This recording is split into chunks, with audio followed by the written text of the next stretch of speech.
Mama ngimphasile umatikuletsheni wami.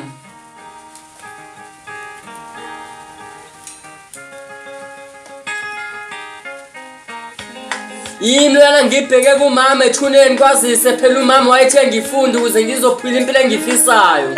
Yimi lana ngiguqe ngedolo ngimtshela ukuthi ngimphase kahle umatikuletsheni wami. Kwaba buhlungu ngoba kazange ngiphendule umama. Sengisho lawo mazwi. Omakhelwane babuka isilima somfana esikhuluma nethuna, kepha kwawuthokozisa umoya wami lokho. Ngathi sengiqedile ukukhuluma nomama ngabona umphakathi usungungile. Kwabuza omunye ubaba thizeni, wathi umfana uyaphila ekhanda. Lapho ngiyakhala izinyembe zigcwele ethuneni lika mama.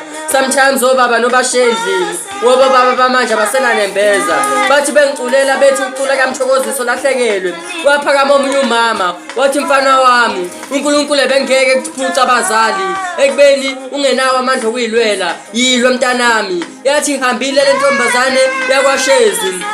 Ngathi ngiyaphupha ngithe ngisuke emathuneni kwaba namantombazanyana athi Imbongi ejulile uyithwale kanjani impilo waze wafika lana ngaphandle kwabazali.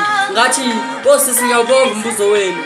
Bodade ngingasho ukuthi ukuhamba kukamzali kuyawuvula umqondo okanye uyakhula. Bodade ngingasho ukuthi umzali ungumzali ngoba usuke ekuzalile. Umzali oqotho imfundo. Nginesiqiniseko uma ufundile angeke uhlupheke kulomhlaba. Athi amantombazana siyabonga Mbongi ngoba usalulela ngempilo. Umama wangishiya ngeyala ezintathu before ehambe kulomhlaba. Wathi eqhuma izinhlungu elele embhedeni esibhedlela efaka amadriphu. Wathi celane ngisho ngathiwa ngisekho lomhlaba zintathu izinto engicela ukuthi uzenze uma uzenzile uzophumelela. Ngathi iziphi mama?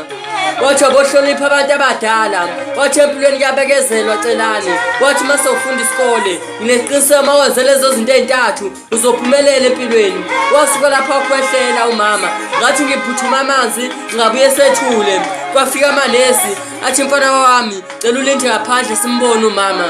Ngabona amanesi engungile embhedeni lapho kulele khona umama. Ngaba nethemba ngathi uzophila umama ngoba engunga amanesi amangaka. Kanti sebemgunge nje isithule lentokazi yakodlaba. Into engizama ukuyisho bafowethu izinto ezishiwo umzali wakho ngensuku zogcina awozenza. Nami ngikwazile ukuzenza iziyalo ziyamama. Ngiyabona impumelelo ngathi iyangokuvuleka. Kunento ekumele niyazi bafowethu, akusho ukuthi ukuhamba kukamzali ngeke usaba yilutho emhlabeni. uNkulunkulu akakuthathela